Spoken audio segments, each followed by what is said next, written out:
Get rid of all of that crap that you don't use.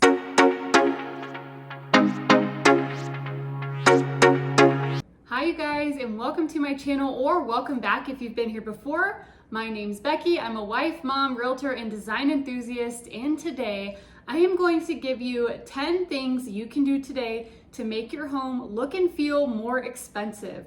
Now, some of these items are completely free. Nothing in this video is going to be sponsored. These are just real tips from a real design person to help make your home look and feel its absolute best. If you are interested in this kind of content, please consider liking and subscribing. Here on this channel, we talk about all things home, from DIY to home decor and more, and we would love to have you join our community. With that being said, we're gonna jump right into the video today. The number one thing you can do today, right now, for free, to make your home look and feel expensive and luxurious is to declutter. Get rid of all of that crap that you don't use. We don't need so much junk. Here in America, where I live, especially in Utah, the Utah moms are a real thing, and we hold on to so much unnecessary stuff here. It is insane. Everybody has full basements and full garage, and for what point? If you want a home that looks and feels expensive, try downsizing on some of that clutter. If it doesn't bring you joy, if it's not something you're currently using, sell it online, donate it to a friend, whatever. Get it out of your home and help your space to feel more spacious. The second thing you can do kind of pairs with the first, and that is to get the stuff off your counter. Don't overload your counter with 1,000 little things. I know that tchotchkes can be so cute and we love them. We love to stage, we love to decorate, especially if you're like me and you really love going to Hobby Lobby, Home Goods, all those great places that have these cute little knick-knacky type things. It can become very tempting to overload your shelving, your countertops, your cabinet space, any flat surface in your home with too many knickknacks. And the problem is, when you do this, it forces that space to look cluttered and busy, which is the opposite of expensive.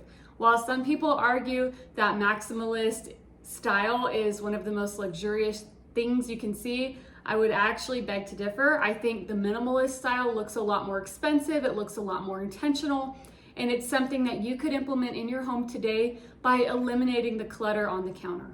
Item number 3 is to stop using items that don't bring you joy. If you have pieces in your home that are dated or that have negative memories attached to them, or that just are there for having something there, I would want to encourage you guys to just stop using those items.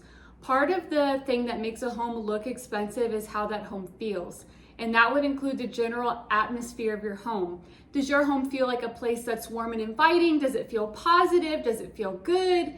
If it doesn't, it may be because you have too many things that have negative feelings attached to them.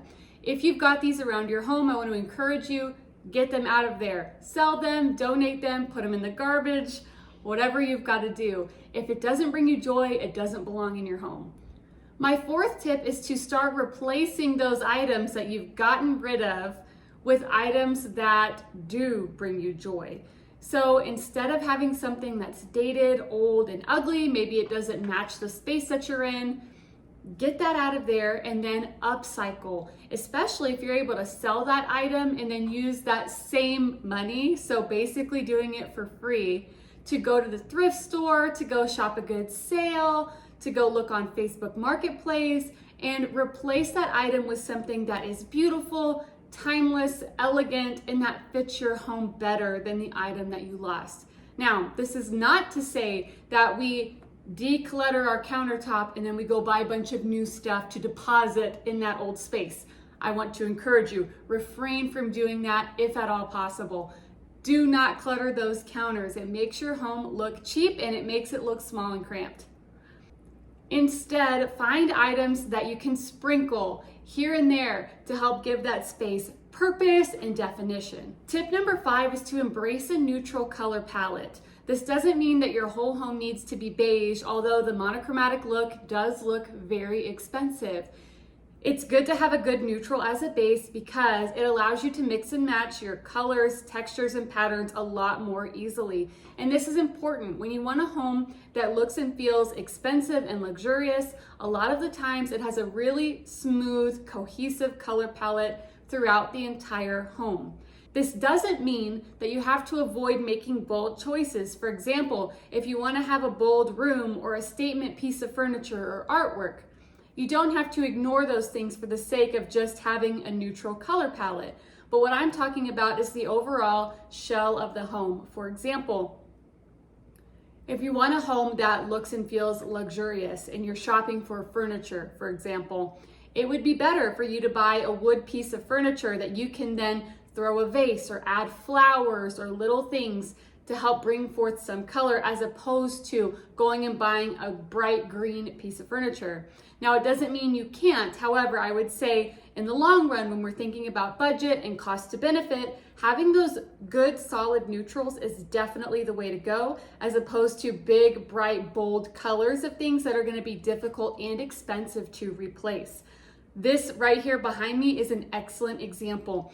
My husband and I used to be super into the farmhouse style, and when we first bought this piece of furniture, it was navy blue, weathered, and it had a wood top on it. And as the design styles have changed and as we've evolved in our preferences and what we like to have in our home, that blue became a really intrusive color that we didn't want to see in our home. So what I ended up doing was refinishing that piece of furniture, helping it to look more neutral, and now I think we'll be really pleased with it for years to come. So I want to encourage you, try out neutral colors. Obviously, it's still great to have pops of color here and there, to have artwork that you enjoy. I do want to encourage you, decorate with things that make you smile. Decorate with things that make your home feel happy, secure, and warm and welcoming for you and your family and friends. The sixth thing that you can do today is to embrace a simple design style, meaning that you don't have to go over the top with looking around and trying to mix and match 10 different styles of design. Pick a simple style, one style that you like, and go from there. Now, that can mean that you love the eclectic design style, in which case you have little bits and pieces from everywhere. But if you're going for the eclectic look, make sure it's eclectic everywhere. If you're going for the minimalist look, keep it minimalist everywhere. These intentional design choices are going to help your home look and feel so much more intentional and luxurious, and it's going to make a big impact on you and your guests.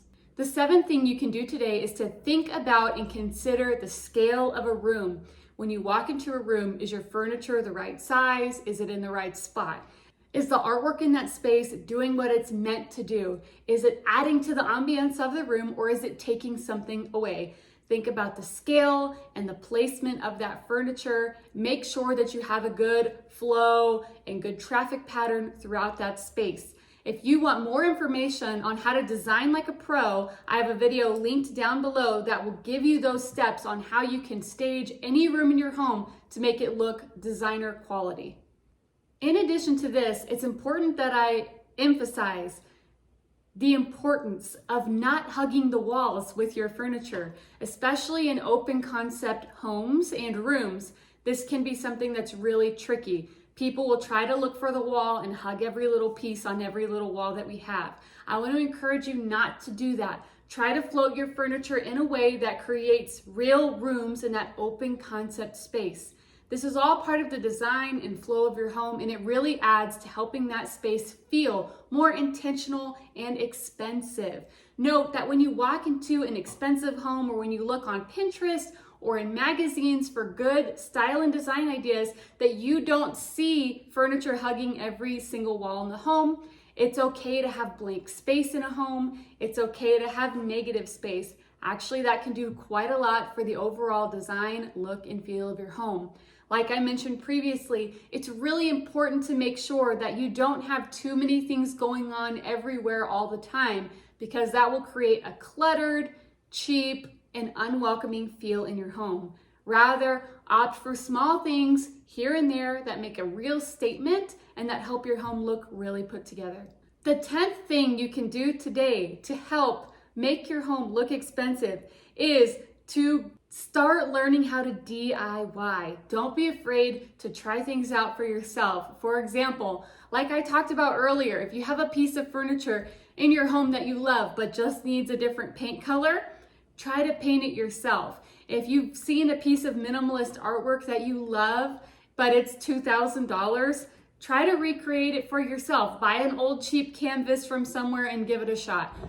I want to encourage you to try these things out. You don't have to be the most talented, artistic, or creative person out there to learn how to do little things to help add value to your home.